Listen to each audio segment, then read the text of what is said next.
ठीक है दोस्तों, ये आपकी चौथी वीडियो है। इससे पहले आपकी 3 वीडियो जो है अपलोड हो चुकी है, आप उनको देख लीजिए। उसके बाद आपको इस वीडियो पर आना। क्लियर।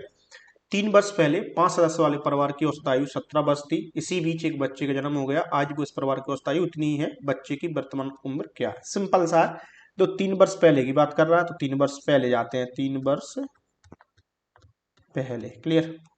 क्या करा? 5 सदस्य वाले यानी 5 मेंबर वाले एक परिवार की औसत आयु कितनी थी? 17। ओके, कोई दिक्कत नहीं भैया। सबसे पहले अपन वर्तमान में आएंगे। हमेशा सवाल जब करेंगे अपन प्रेजेंट में करेंगे, यानी वर्तमान में करेंगे। तो वर्तमान में जब जो 5 मेंबर हैं, तो 3 वर्ष पहले ही बात है।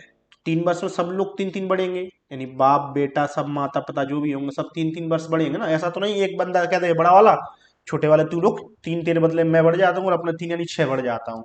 ऐसा तो होता नहीं, समय सबके लिए बराबर रहता ना। तो 17 और 3 कितना? 20, यानी वर्तमान में इनकी औसत उम्र कितनी हो जाएगी सर? 20 हो जाएगी। ओके। अब क्या करा, आगे पढ़ते हैं। इसी बीच एक बच्चे का जन्म हो गया। आज भी उस परिवार की औसत आयु उतनी उतनी यानी कि इतनी पहले दी थी 17।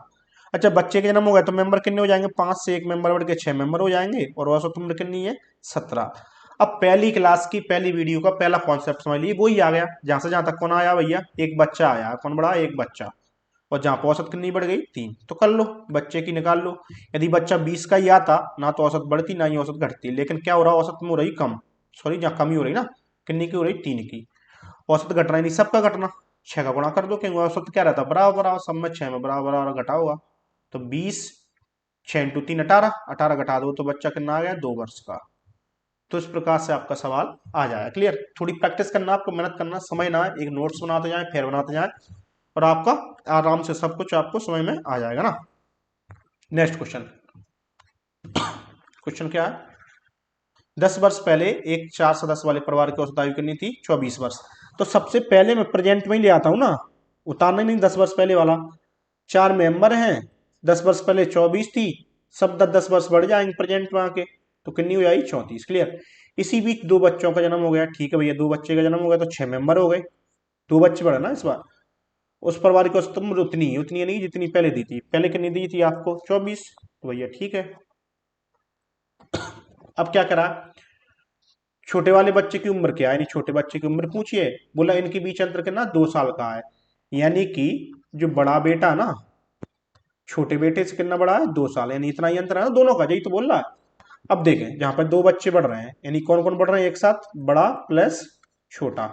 जहां देख लो टोटल 34 औसत, यानी बराबर 34, चारों में गुणा कर लो, टोटल निकाल लो। चच्चों के 16 और हासिल की 1, 12 और 1 13, 136। इधर गुणा करेंगे कितना आ जाएगा? 6 चौके 24, असली 2, 12 और 2 14 ना, तो 144। जहां पे देखो कितनी वृद्धि होगी? 8 की। यानी बड़ा बच्चा और छोटा बच्चा मिला के कितना हो गया आपका? 8 जो है आपका बढ़ गया है।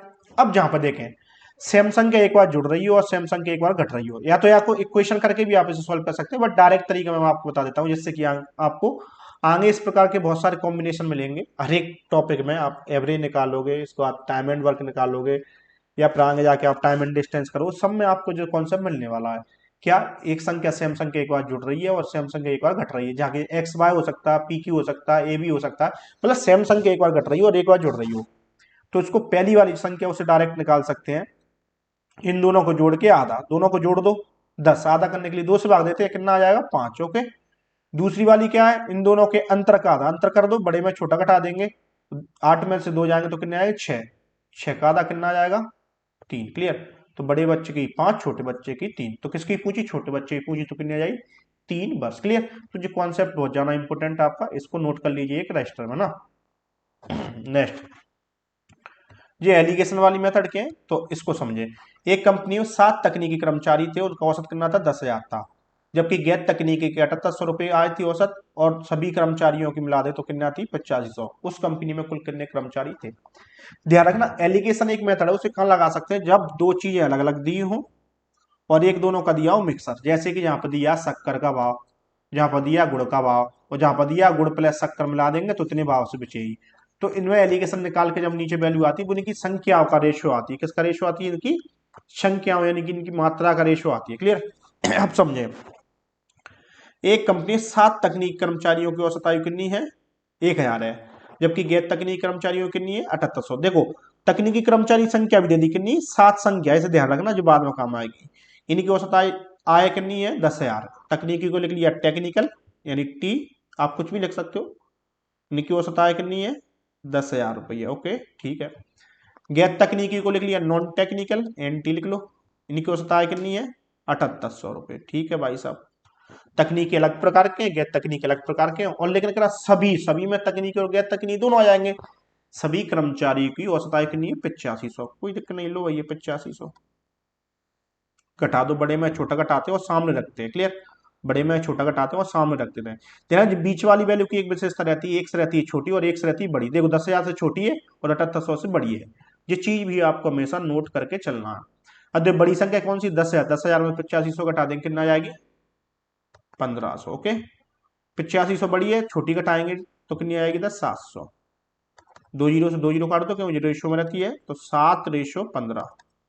ओके, यानी तकनीकी कर्मचारी मेरे हिसाब से 7 आ रहे हैं, सवाल आपने दिए 7, यानी मेरे हिसाब तकनीकी कर्मचारी कितने, 7, तो 7 यूनिट मेरी जो है ना, सवालों कितने के बराबर है, सवालों में 7 ही तकनीकी कर्मचारी। जहाँ 14 होते 21 होते तो 14 21 बराबर रखते, बट 7 तो 7 ही उतार लो, तो 7 से एक बार, 7 से एक बार, जहां पर दोस्तों 1 यूनिट बराबर कितना हो जाएगा, 1। अब क्या पूछ रहा, उस कंपनी में कुल कितने कर्मचारी हैं, तो भाई साहब देखो कुल कितने, 7 तकनीकी है और 15 गैर तकनीकी, टोटल कितने मेरे हिसाब से 22 यूनिट। 22 यूनिट है ना, बट मेरा 1 यूनिट बराबर 1 के है, तो 22 गुणा 1 कितना हो जाएगा, 22। टोटल कर्मचारी कितने हो गए, 22। क्लियर, इस प्रकार से इन सवालों को आप करते हैं। सॉरी, नेक्स्ट क्वेश्चन देखें, 77 विद्यार्थियों की एक परीक्षा के औसत अंक कितने थे, 17, उत्तीर्ण वालों के 19, अनुत्तीर्ण के कितने 8, तो कितने छात्र पास हुए। समझे, टोटल विद्यार्थी 77 हैं परीक्षा में और उनके औसत अंक कितने हैं, 17, यानी कि सबका मिक्स दे दिया। पास वालों का लग दिया, तो पहले पास वालों को देख लो 19, फेल वालों का नेत्रीन का कितना है 8, कोई दिक्कत नहीं है, और सभी का कितना है 17। तो मैंने बोला जो मिक्स है वो हमेशा बीच में आता है। एक दूसरा क्या तरीका चेक करने का, जो एक से छोटा रहता है एक से बड़ा, देखो 19 से छोटा है और 8 से बड़ा है, कोई दिक्कत नहीं है, इंडिकेशन लगा दो।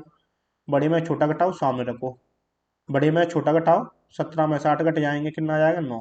ठीक है, 9:2, यानी 9 पास हो रहे हैं, 2 फेल हो रहे हैं।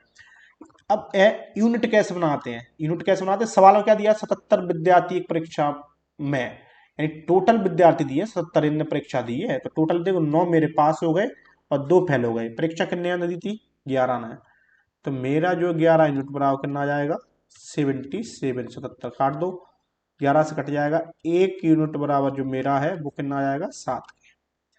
क्या पूछा, कितने छात्र पास हुए, सर 9 पास हुए, लेकिन मेरा 1 यूनिट बराबर 7 है, तो 9 यूनिट बराबर कितना, 9 × 7 कितना आएगा, 63। इस प्रकार से आप सवाल कर सकते हो। दोस्तों मैं रिपीट नहीं कर रहा क्योंकि वीडियो ऑफलाइन है, इसलिए मैं ऑफलाइन बना रहा हूँ, क्योंकि ऑनलाइन थोड़ा टाइम लगता है, बार बार पूछते हो, इसलिए जहाँ पे क्या आपको सिंपल सा बैक करके देख सकते हो, आपको समझ में जो है आ जाएगा ना। नेक्स्ट क्वेश्चन है, एक कक्षा के 25 छात्रों को औसत अंक कितना, 85, एक छात्र को 80 के स्थान पर 30 अंक मिले, एक अन्य छात्र को 40 के स्थान पर 60 अंक मिले, सही औसत बताइए। इस प्रकार सवाल भी आ जाते हैं, इसमें दो छात्र दिए अलग से एक साथ, बट कभी कभी एक ही छात्र का आपको दिया जाता है, बट देखे कोई दिक्कत नहीं है। 25 छात्रों का औसत अंक कितना, 65, कितना 65, 25 छात्र थे उनका औसत अंक कितना है, 65 है। ओके, एक छात्र को 80 के स्थान पर 30 अंक मिल गए। ठीक है, दो चीज रहती है, एक तो रहती है सही यानी राइट, एक रहती है रॉन्ग यानी कि गलत। देखो एक छात्र को 80 देने थे, सही सही कितने देते 80, गलती से कितने मिलेगा 30। ओके, एक अन्य छात्र 40 के स्थान पर 60 मिल गए, यानी उसको सही सही कितने देते 40 और मिले कितने गए 60। ओके, तो क्या करा, सही औसत बताइए, नहीं अभी अपन ने गलती कर दी उसको सही करना है, तो ठीक है, सही सही कितने अंक देने, तो दोनों को मिला के 120, गलती से दोनों को कितने दिए 90। सही करना औसत, यानी आप गलत पे हो तो गलत से सही पे जाने के लिए क्या करना है, देखो गलत कितने 90, 90 से 120 पे जाएंगे, तो देखो प्लस करना है कि माइनस, सबसे पहले ध्यान रखना प्लस करना है, तो 90 से 120 जाके प्लस ही करके जाएंगे, कितना प्लस करना 30। क्यों 30 ही प्लस होगा ना, तो ये इंपोर्टेंट है। ठीक है, 30 प्लस होगा। अब दोस्तों जो 30 क्या, 30 औसत नहीं है दोस्तों, 30 है अंक, इसको औसत कैसे बनाएंगे, देखो 30 औसत प्लस करना है, 30 अंक प्लस करना है, लेकिन औसत क्या रहता बराबर बराबर, मैंने बताया था औसत क्या रहता इक्वल इक्वल, तो टोटल छात्र कितने 25, 25 से भाग दे दीजिए, औसत बना दोगे कितना आ जाएगा, 25 से कम 25, पॉइंट लगा देंगे 50 हो जाएगा, शेष 5 थी ना, 50 हो जाएगा, 25 दूनी 50, 1.2।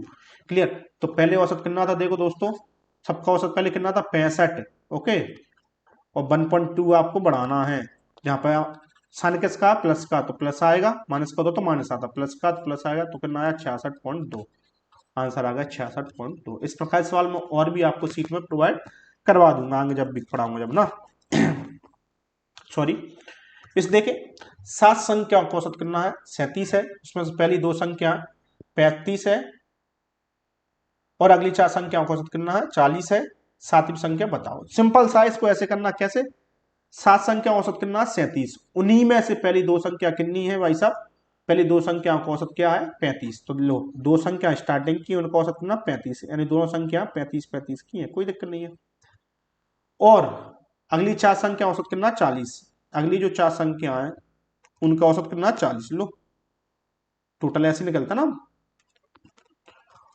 और क्या करा 7वीं संख्या बताइए, तो 7वीं संख्या क्या मान ली मैंने x। ओके, अब देखो 4 और 2 6 और एक 7 x मान ली, तो बीच में प्लस कर दो टोटल करने के लिए, बराबर 7 संख्या औसत निकलेगा, 7 संख्या है, 7 का औसत करना है 37। क्लियर, ये आपकी इक्वेशन बन गई, जहां से आपको x की वैल्यू निकालना तो निकाल सकते हो ये आपको समझ में आ गया होगा। 2 संख्या का औसत करना था 35 ना, तो जहां पर 2 संख्या का 2 इंटू 35, 4 संख्याओं करना 40, 4 इंटू 40, एक्स अलग से आपका आ गया 7वीं संख्या, 7 इंटू 37 टोटल 7 थी ना। अब देखो जहां पर 70 आ गया, ओके, जहां पर 160 आ जाएगा, ओके, जहां पर 7 7 49, असली 4 21 और 4 25, ओके, जहां प्लस एक्स है ना बीच में, ओके। अब देखो एक्स उधर ही रहेगा 259, अब देखो इसे जोड़ दो 0 7 और 6 3 और 2 2 ही आएगा ना, हासिल की एक आ रही थी 2 ही आएगा, ठीक है। अब देखो 9 आएगा और 15 में से 5 में से 3 जाएंगे तो कितने आएंगे 2, और 2 में 2 0, यानी 29 आपका आंसर क्या आ जाएगा 29। इस प्रकार से आप सवाल कर सकते हो जी, तो आपका जो है बेसिक सवाल था ना। अब देखो क्या करा, एन प्राकृतिक संख्याओं को औसत बताइए। देखो 3 प्रकार की संख्या रहती है, समझ लीजिए, एक रहती है प्राकृतिक, समझ लेना भावना, समझना क्या लिख रहा हूं मैं, एक रहती है सम और एक रहती है विषम ना।